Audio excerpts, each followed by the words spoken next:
I'm George Pierrot, your host on the World Adventure Series. We're going to Spain, a country which is growing tremendously popular with tourists. Here is a country of great history, of architectural triumphs such as the Alhambra, of rolling plains, and of tremendous mountains, and of semi-tropical seacoasts.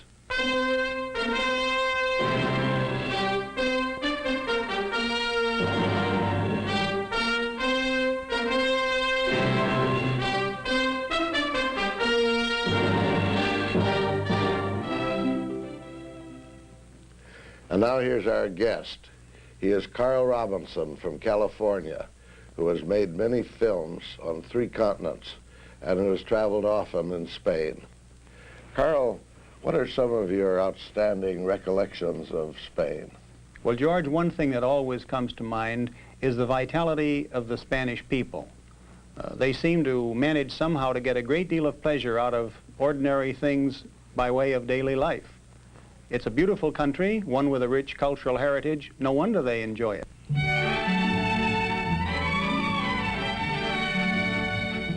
Spain, for one visiting it for the first time, turns out to be a surprisingly beautiful country.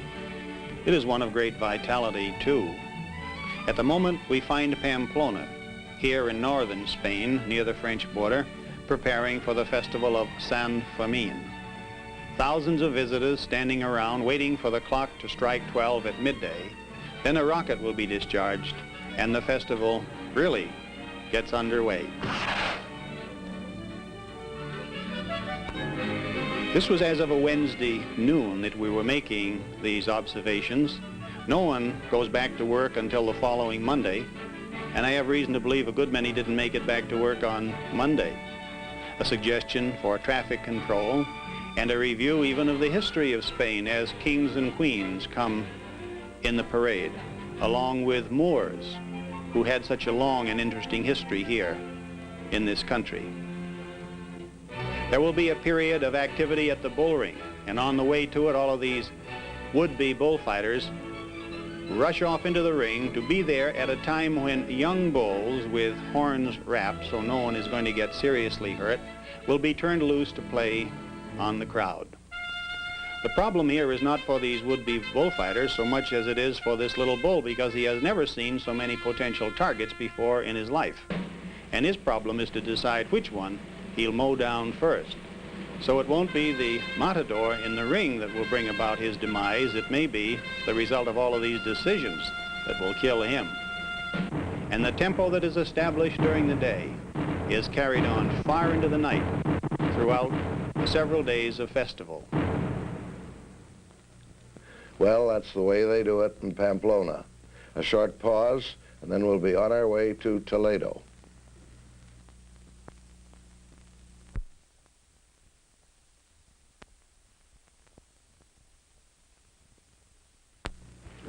Carl, a thing that I found hard to get used to at first in Spain was dinner at 10 o'clock at night.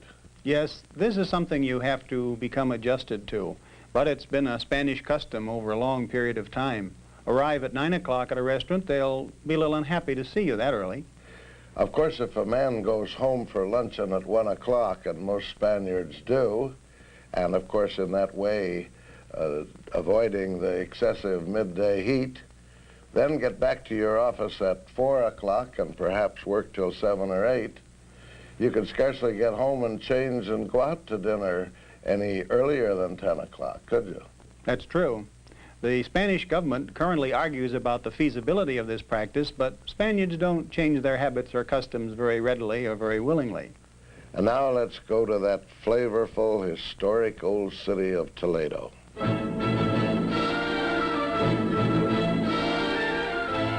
The present capital of Spain is Madrid, but Toledo, to which we go first, was its capital for centuries. Here on a high rocky promontory surrounded by the Tagus River on 3 sides, it was a readily defended position in ancient times. The Romans found it a desirable city. An old Roman bridge still serves the community, though they have had to modify the gatehouse to permit the flow of traffic in at least a one-way direction. Though one readily comes down here by bus or private car from Madrid, a very short and interesting trip, one day a week you may find the open-air market is in progress. But this would not be basically the reason you would come to Toledo.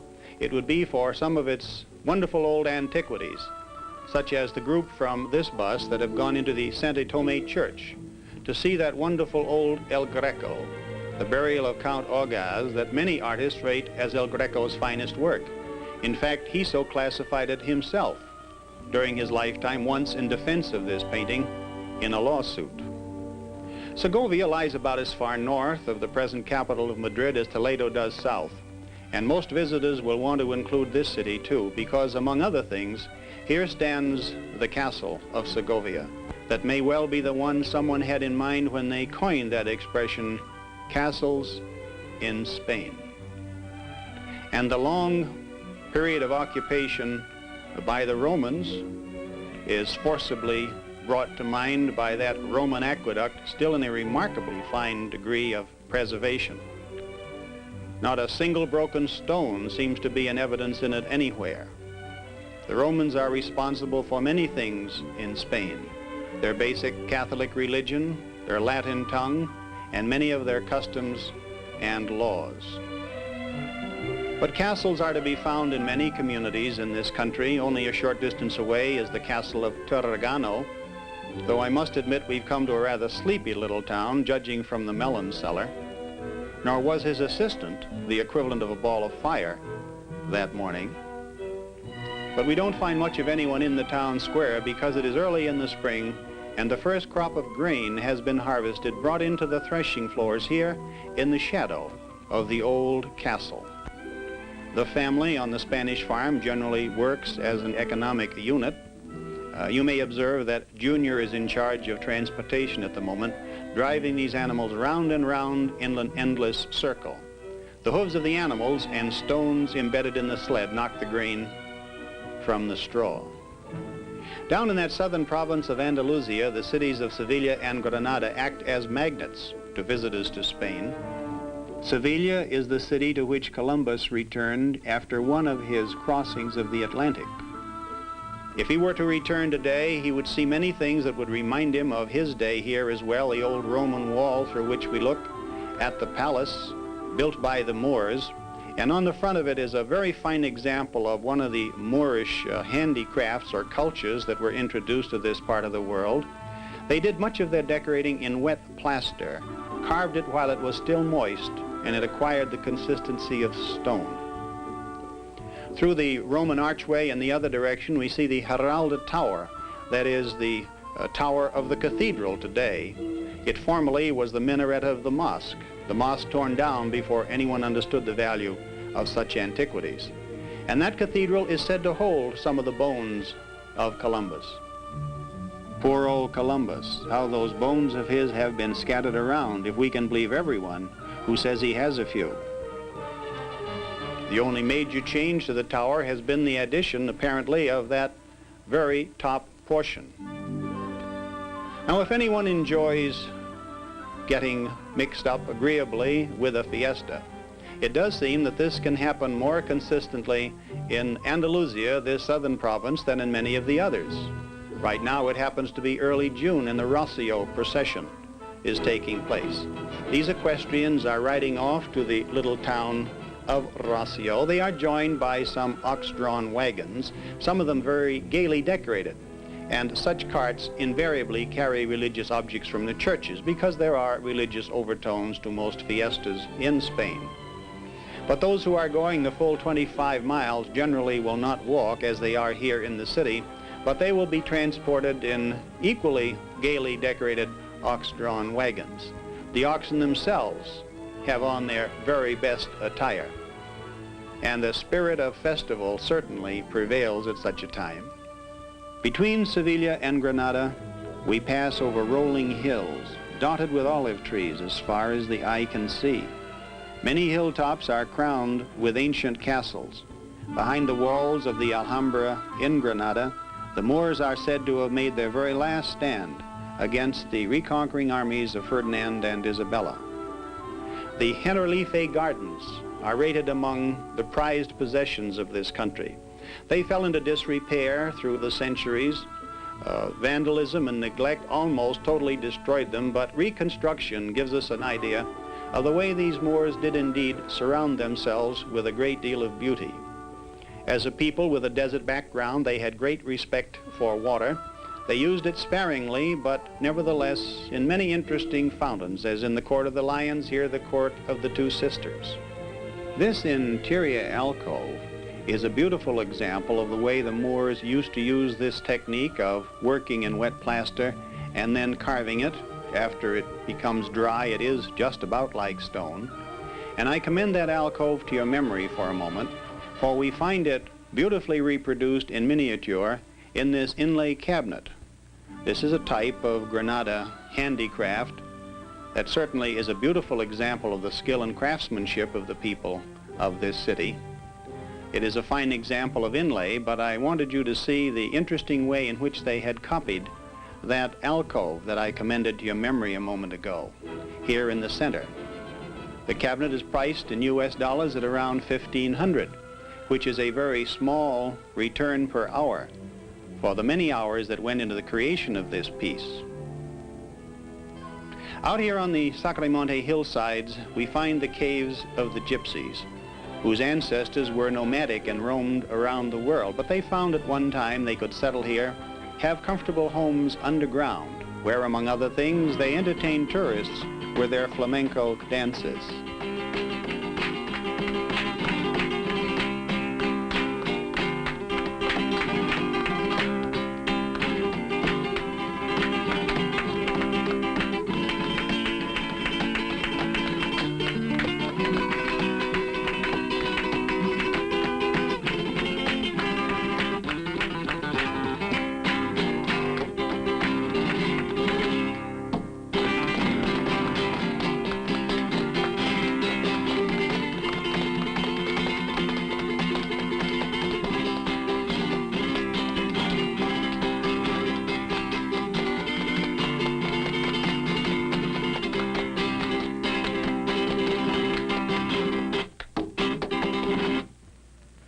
Carl, if I had more hair, I'd like to try that dance. I'll try to grow a little while we listen to this short message.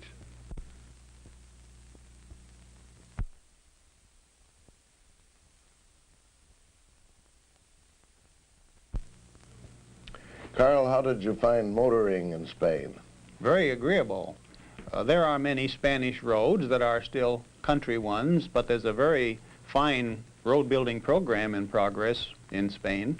You do find your gasoline stations at a little more widely separated intervals, and you must be prepared to pay more for your fuel there than here. Of course, very often you'll be using a European car which doesn't use very much gas. How about your hotels out in the countryside? Excellent facilities. If not there originally, the government has built them, and excellent ones, too. Some of them old castles. True. And these old castles have been modernized and made comfortable. And, of course, in Spain, all roads lead to Madrid. Madrid is the present capital of Spain, lying in a rather improbable location, here on a high arid plateau, yet here is one of the great cities of Europe. It first appeared in history as a Moorish stronghold back in the 700 AD era. It is magnificently landscaped as well as developed into a very active urban area.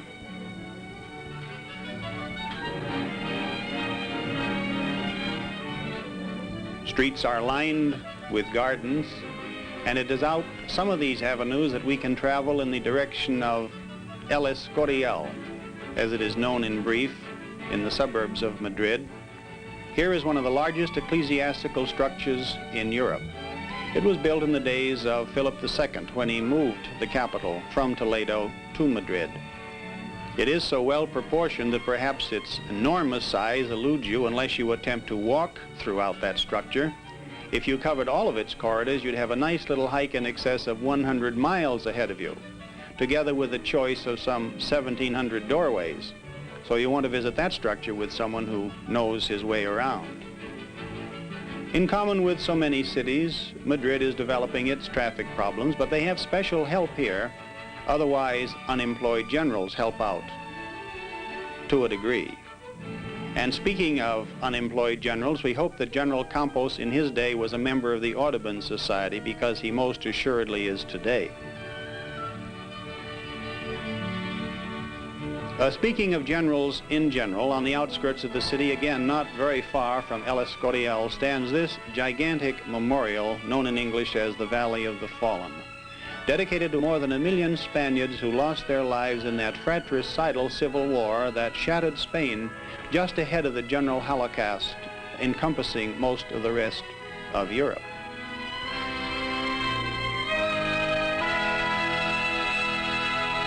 We know that Spain has acquired a rich cultural heritage down through the centuries, and this is graphically brought to mind as you visit the Prado Museum in the city.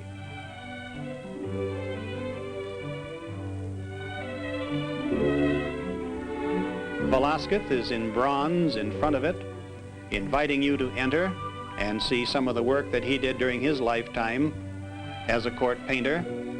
His Doña Margarita of Austria, for example, one of his very well-known paintings. There are Goyas here by the score, such as Goya's The Swing.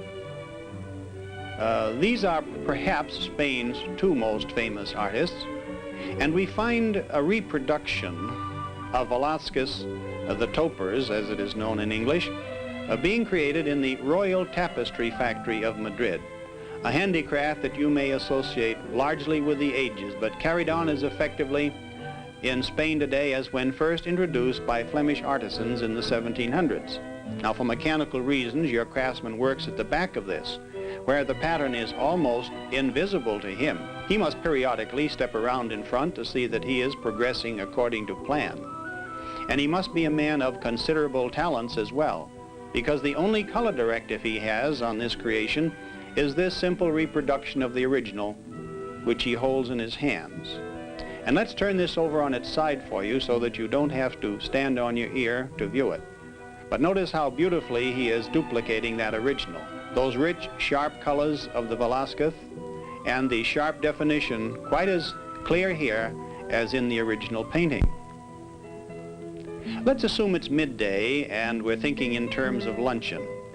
Let's take our cue from a Spanish family who tell us they're going down into the old quarter of the city to Boutines, an establishment that obviously has been operating for a substantial period of time. Now, one of the specialties of the house here at Boutines is cochinilla asado, or roast suckling pig, prepared in an old open hearth oven. The chef, doing the cooking, will select bay leaves and other herbs to give it just that very special Spanish flavor that sometimes in our country is confused with Mexican food, which is a very interesting cuisine, but differs materially from that of Spain. As far as anyone knows, not even a fire brick or candelabra or tile has been changed in this little kitchen since its construction. It takes some time for the pig to be roasted, but when it is ready for you, your waiter wants you to have optical evidence in advance of a piece being placed specifically in front of you that you have never been served a more tender piece of meat than he proposes to give you now. He wouldn't think of desecrating this with carving knife and fork. He separates it into segments with saucers. It's an old Boutine routine. And this really is only a suggestion of what luncheon might be like at Boutines.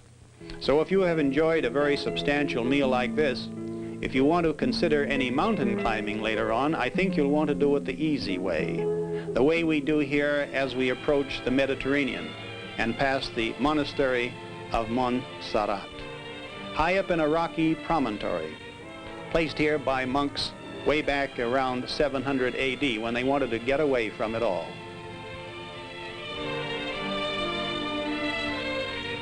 We look up toward the tops of these pinnacles above the monastery, and it seems almost as though some prehistoric creatures were petrified here at this elevation and are still around, still petrified. In approaching the Mediterranean, we go first to the Costa Brava, which lies directly south of the French border.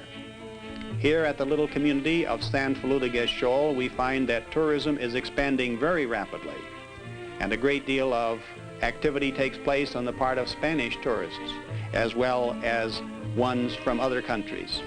They have some excellent facilities here, excellent hotels, pools to be enjoyed along the waterfront, as well as the Mediterranean Sea itself.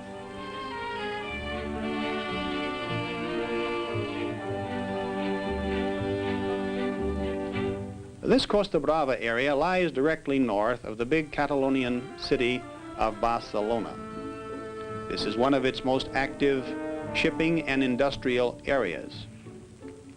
At the waterfront, we find a column dedicated to the memory of Columbus, who was a much respected individual here. In fact, a replica of his Santa Maria, his flagship, rides at anchor in the Barcelona harbor.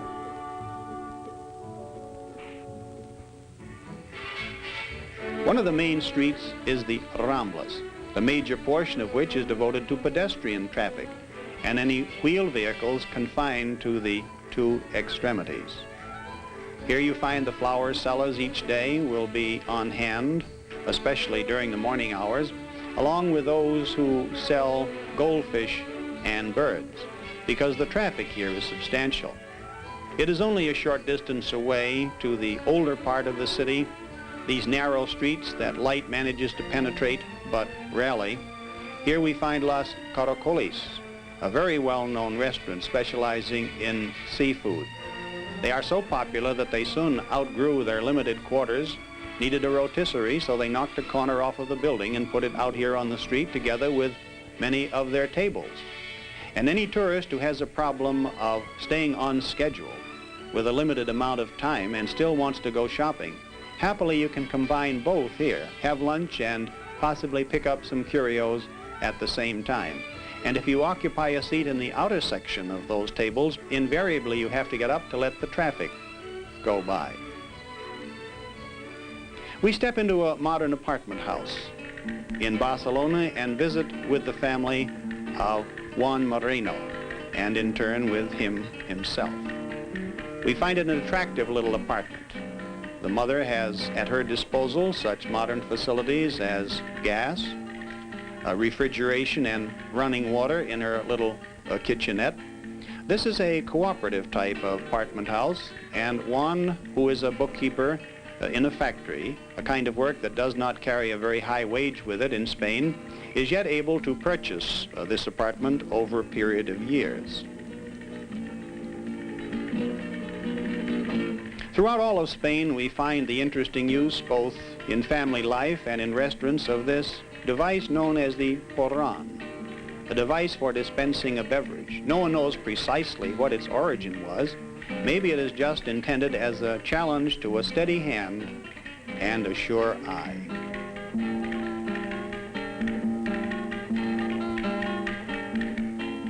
I'm sure that anyone who visits this city, or has in the past, will carry away a memory of its magnificent fountains.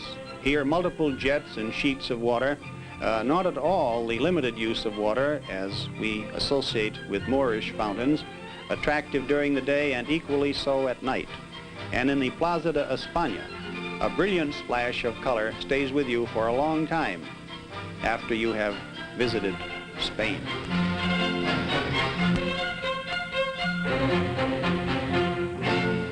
Carl Robinson will be back with us in just a moment.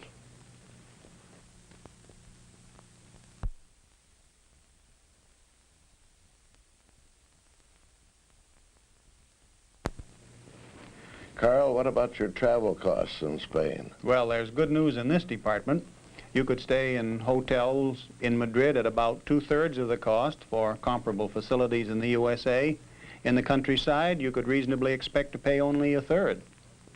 And you may stay at a pension or a boarding house in Madrid for as little as $4 a day for a good room and excellent meals. This is true.